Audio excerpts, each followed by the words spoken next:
Il faut dire que ça remonte à très longtemps. 1881, les internationaux de tennis du Canada, le Canadian Open Championships, c'est en 1881, ce qui en fait le troisième tournoi le plus âgé finalement dans le monde. Il y a Wimbledon, il y a le US Open, puis il y a le Canadian Open, donc les internationaux de tennis. Évidemment, depuis ce temps-là, ça s'est toujours passé pas mal à Toronto, en Ontario, jusqu'à 1980, au moment où on a eu, Tennis Canada a eu une commandite pour le tournoi avec Imperial Tobacco.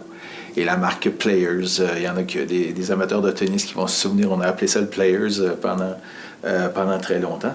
Et Imperial Tobacco a dit à Tennis Canada, on aimerait bien pouvoir commencer le tennis, sauf qu'il faudrait qu'il y ait quelque chose à Montréal.